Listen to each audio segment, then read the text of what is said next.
Espiritismo em Marcha, divulgando a doutrina espírita em nossa região. Bom dia, que a paz de Jesus e o amor infinito de Deus nosso Pai esteja com você e toda a sua família Rádio Ouvinte. Cada homem é uma casa espiritual que deve estar por deliberação e esforço do morador em contínua modificação para melhor. O cristão sem reforma interna dispõe apenas da planta do serviço. O discípulo sincero, porém, é o trabalhador devotado que atinge a luz do Senhor, não em benefício de Jesus, mas, sobretudo, em favor de si mesmo. Trecho da mensagem Casa Espiritual, extraída do livro Vinha de Luz, trazida a nós pelo Espírito Emmanuel, na psicografia de Francisco Cândido Xavier.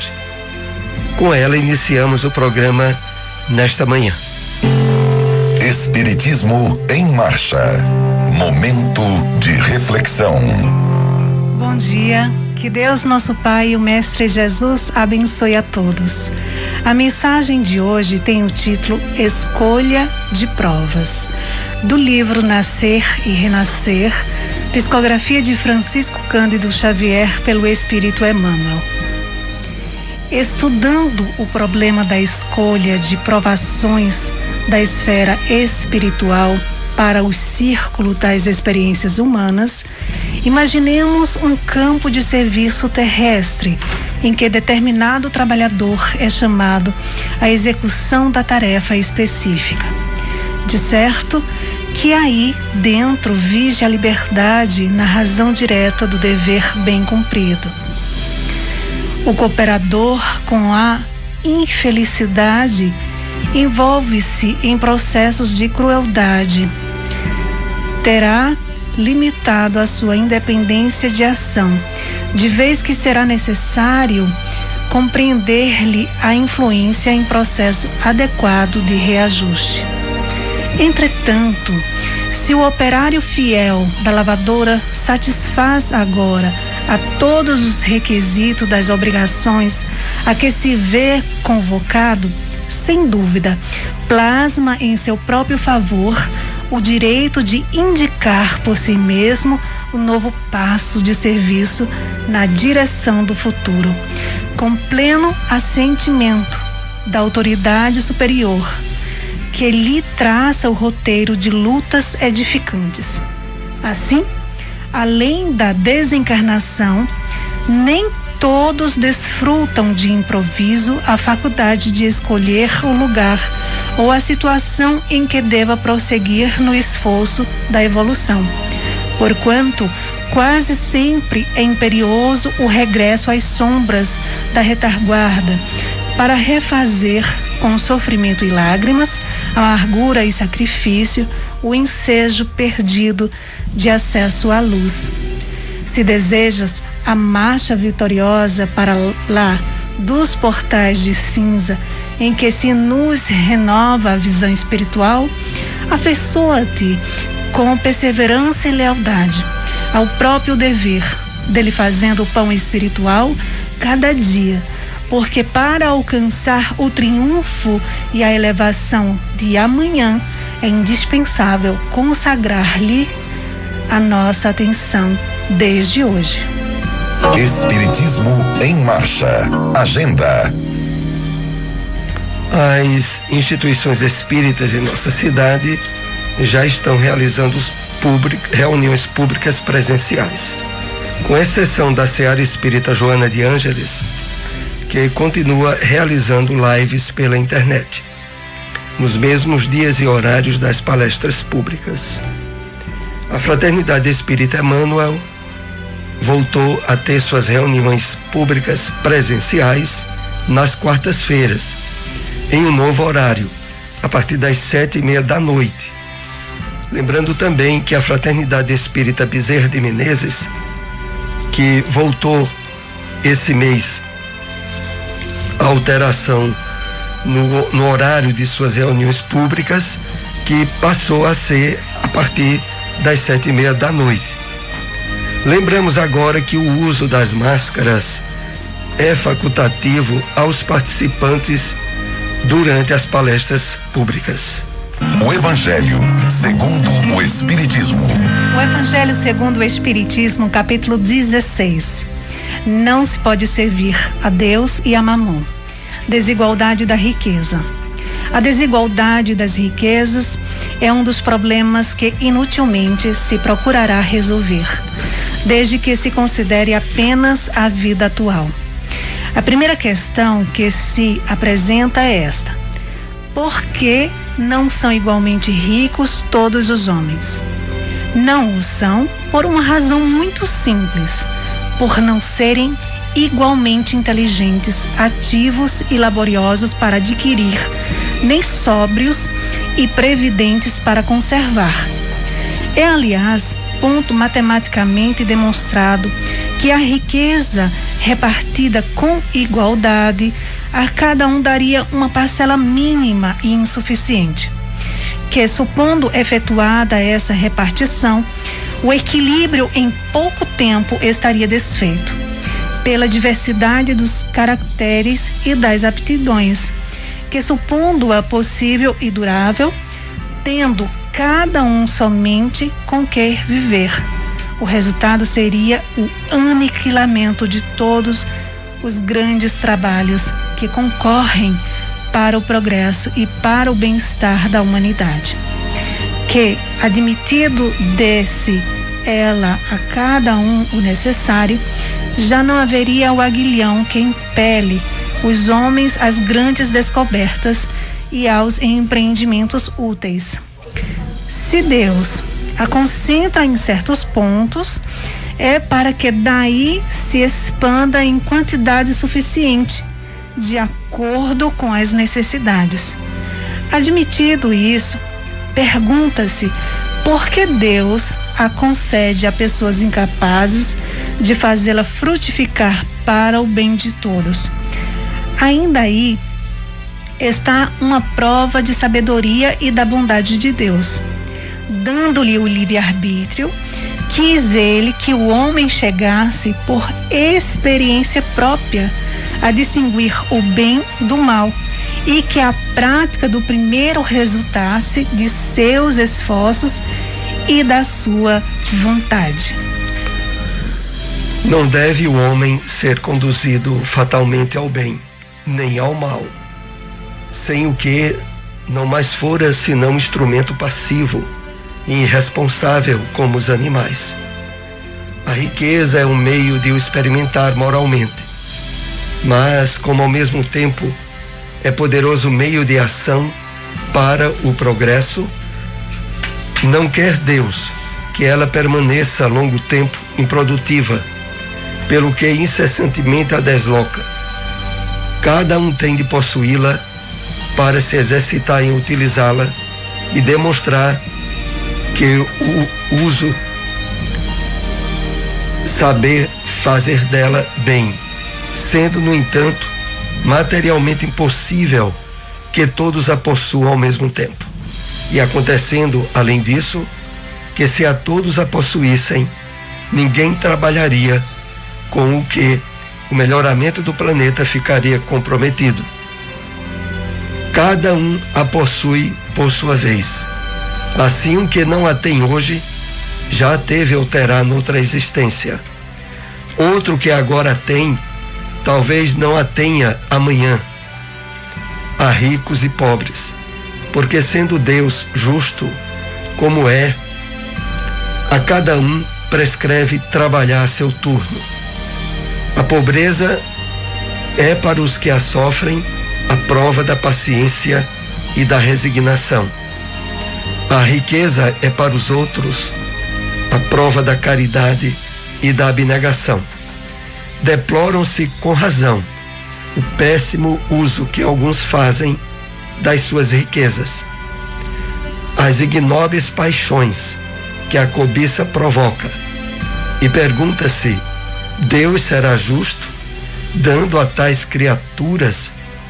É exato que se o homem só tivesse uma única existência, nada justificaria semelhante repartição dos bens da terra.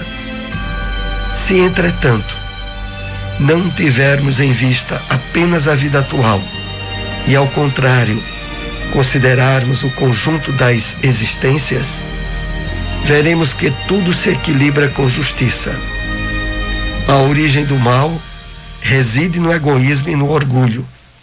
Os abusos de toda espécie cessarão quando os homens se regerem pela lei da caridade. Onde encontrar uma instituição espírita? Fraternidade Espírita Emmanuel, localizado na Rua Deputado Torres Galvão, número 379, bairro Salgado, próximo à Policlínica.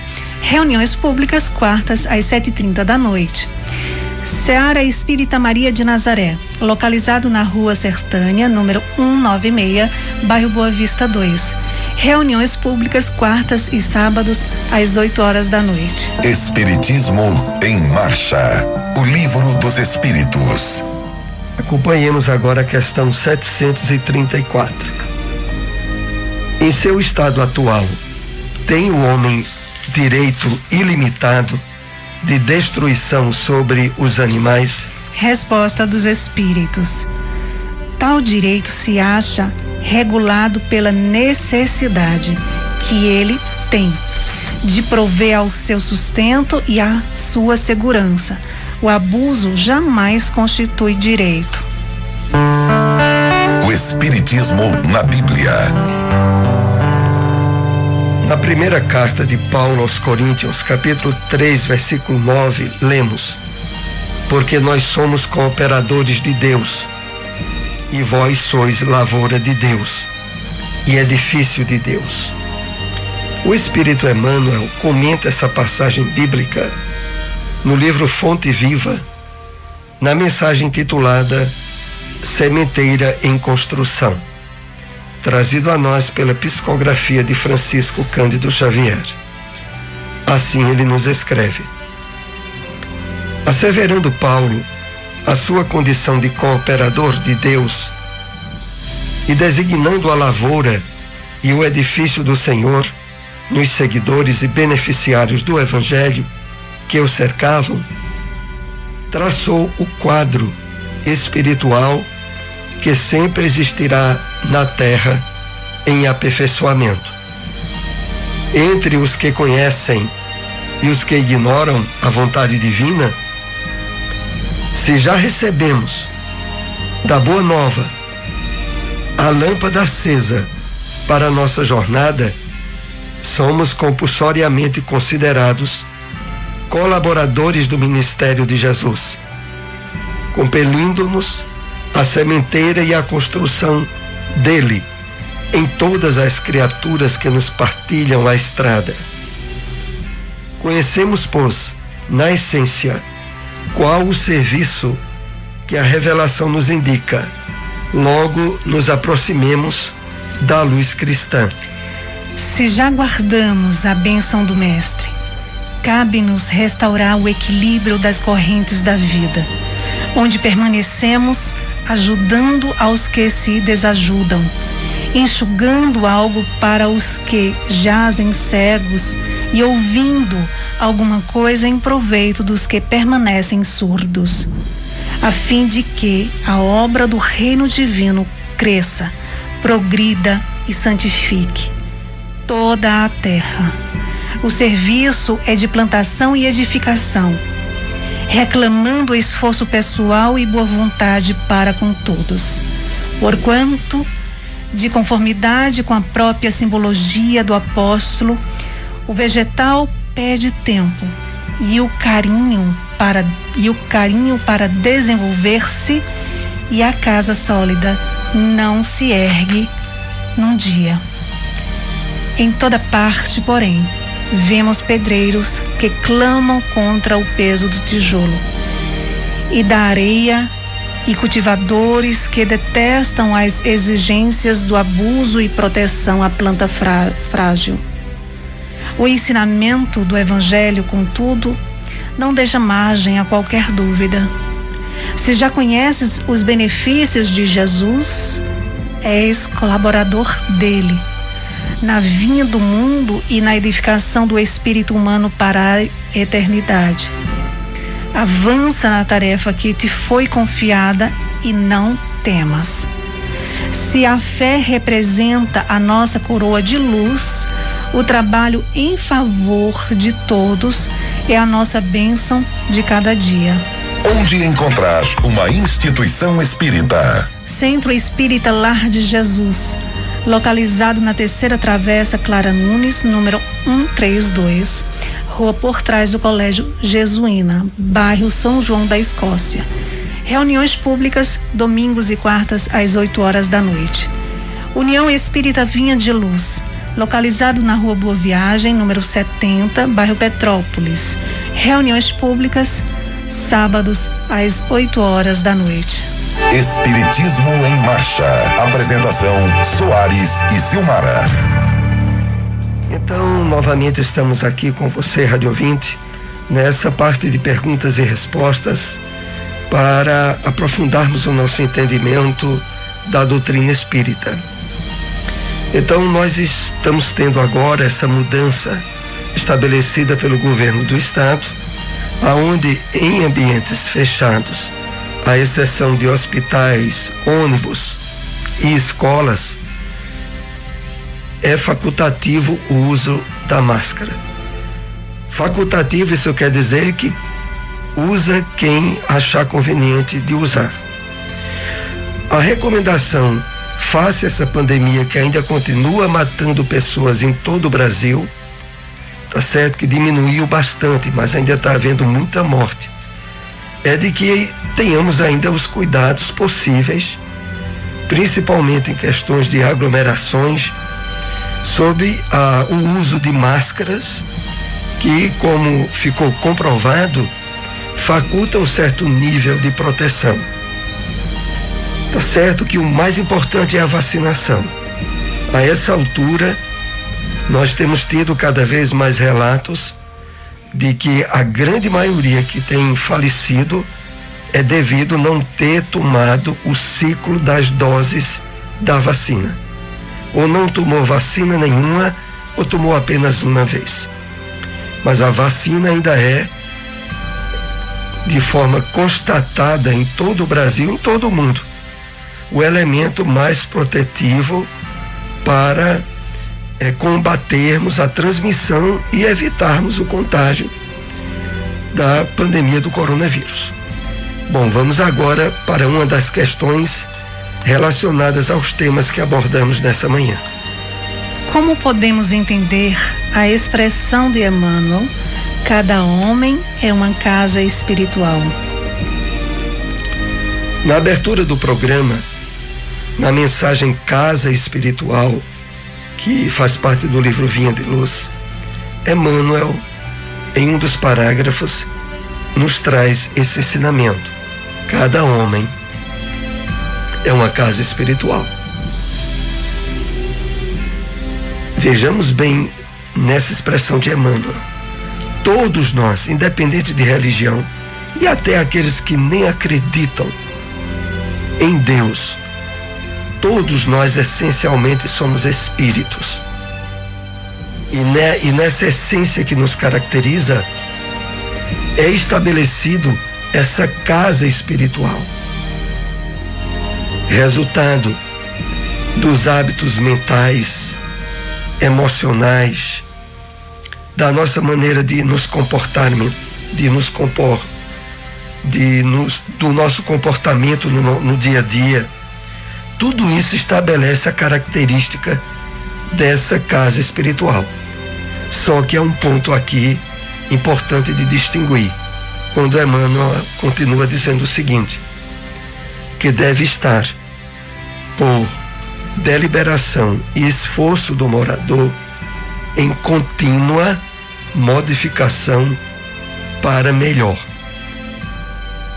Esse esforço de melhoria, de aperfeiçoamento, de limpeza mesmo da nossa casa espiritual vai ser justamente a marca caracterizadora do verdadeiro cristão, que também é o verdadeiro espírita. Por isso ele diz em seguida: o cristão, sem reforma íntima, dispõe apenas das plantas do serviço. Tem apenas o mapa das orientações. O discípulo sincero, porém, é o trabalhador devotado que atinge a luz do Senhor. É interessante quando Emmanuel nos esclarece que essa característica do trabalhador devotado, que alcança a luz do Senhor, tem uma consequência. E a consequência é muito bem assinalada pelo Emmanuel, porque ele diz: não em benefício de Jesus. O nosso esforço da vivência do bem, da caridade, do amor, não é algo que façamos em benefício do Senhor, mas, sobretudo, em favor de nós mesmos. O Evangelho segundo o Espiritismo, no capítulo Sede Perfeitos, evidencia esse fato. Quanto mais nós conseguimos superar imperfeições, adquirir virtudes, vivenciar no comportamento renovado a luz do Evangelho do Cristo, mais nós passamos a usufruir um nível de paz, de harmonia, de plenitude, que são os verdadeiros sinônimos de felicidade. Felicidade em nós mesmos. Assimilar os ensinos do Evangelho do Cristo e esforçarmos-nos em colocar em prática, o primeiro e maior beneficiado somos nós. Porque deste modo, nós nos conduzimos naquela diretriz apontada pelo Mestre: o reino de Deus está dentro de vós, na medida em que, de fato, estejamos estabelecendo a harmonia com as leis divinas. É esse esclarecimento, e vamos para mais uma pergunta. Por que o Evangelho considera a riqueza um meio de experimentar moralmente o homem? O Evangelho segundo o Espiritismo, no capítulo 16, não se pode servir a Deus e a Mamon, no item sobre desigualdade da riqueza, deixa bem claro o seguinte: a pobreza é para os que sofrem a prova da paciência e da resignação. E em seguida diz: a riqueza é para os outros a prova da caridade e da abnegação. Então, do ponto de vista espiritual, pobreza ou riqueza são elementos de possibilidades para as conquistas do progresso espiritual pelo homem. Aqueles que passam pela pobreza têm um tipo de provas, como o Evangelho diz, a prova da paciência e da resignação. Já aqueles que usufruem muita facilidade material, riqueza, estão sob prova. Não estão devido a uma condição privilegiada de serem melhores filhos de Deus do que os pobres. No contexto que o Evangelho nos traz, o rico está em prova.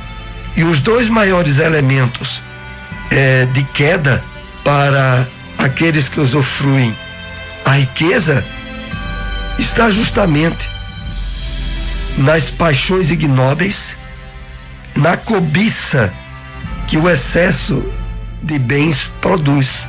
Então, nós estamos diante de um fato extraordinário. A visão que a espiritualidade nos traz da vida, das experiências humanas, sempre visam e sempre se direcionam para a vida espiritual, a verdadeira vida. E para essa, tudo aquilo que nós experienciamos durante a encarnação podem se tornar fatores benéficos ou maléficos para o nosso progresso, independente de estarmos nas provas da riqueza ou da pobreza, porque em ambas nós estamos em teste, em exercício, aonde o êxito nessas provas dependerá sobretudo da nossa identificação com os valores verdadeiros e perenes, que são os valores espirituais. Então é desse modo que o Evangelho nos aponta o entendimento sobre essa questão. Vamos ainda para mais uma questão com os temas que abordamos nessa manhã. Como podemos compreender o problema da escolha de provas na esfera espiritual? Nós vimos na mensagem de meditação a mensagem escolha de provas, do livro Nascer e Renascer. E aqui é importante termos uma compreensão em síntese dessas flexibilidades que ocorrem em relação às provas escolhidas pelo espírito na sua caminhada evolutiva.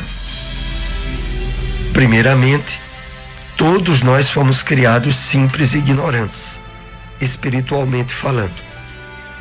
E a partir das experiências no corpo físico, da reencarnação, nós vamos trabalhando escolhas e opções, aonde o livre-arbítrio, a nossa liberdade espiritual fornecida pelo Criador, possibilita-nos a aprendizagem decorrente dessas opções. Só que, estando ainda na infância espiritual, em termos de não saber optar aquilo que seja o ideal para o seu crescimento, para o seu progresso, espíritos elevados, nesses períodos iniciais do trabalho reencarnatório nosso, direcionam, orientam-nos para as escolhas ideais para o nosso progresso. Mais adiante, ao adquirirmos certa maturidade, passamos a ser mais atuantes nessas escolhas. A semelhança do que acontece com as crianças quando estão na infância. Dependendo das possibilidades que os pais têm, eles escolhem a escola que o filho vai estudar, as possibilidades de aprendizagem são direcionadas pelos pais. Mais adiante, quando entramos na juventude e na idade adulta, podemos participar na escolha de uma faculdade, de um curso, devido à maturidade que a própria idade nos possibilita. É o que ocorre também em relação a essas escolhas das provas, quando estamos no mundo espiritual e vamos reencarnar. Quando nos habilitamos pelo conhecimento e pela maturidade a ser senhor equilibrado nessas escolhas, seremos aqueles que irão direcioná-las de acordo com a maturidade que conseguimos. Mas, por outro lado, a espiritualidade nos revela que quer estejamos reencarnados ou desencarnados, essas provas sofrem mudanças de acordo com as possibilidades que o espírito vai apresentando. Então é possível, durante a nossa reencarnação, alterarmos determinadas provas que nos comprometemos em passar. É possível essas mudanças devido à forma de nos conduzir na existência atual. Quanto mais a nossa vida estiver harmonizada com as leis divinas, quanto mais nós estivermos aproveitando bem as possibilidades que a nossa existência oferece, mais amplas se tornam possíveis mudanças a benefício do nosso crescimento e progresso espirituais. Então, concluindo a explicação, o Espiritismo não acredita em destino traçado, que não pode mudar de modo nenhum. Não. Nós participamos das escolhas de mudanças que tanto pode acontecer durante a nossa encarnação ou quando voltamos para o plano espiritual. Estamos assim chegando aos momentos finais de nosso programa nessa manhã. Agradecemos a todos a audiência. Estejam conosco todos os domingos, 7h30 da manhã, aqui na sua Rádio Liberdade. Até o próximo domingo. Espiritismo em Marcha. Divulgando a doutrina espírita em nossa região.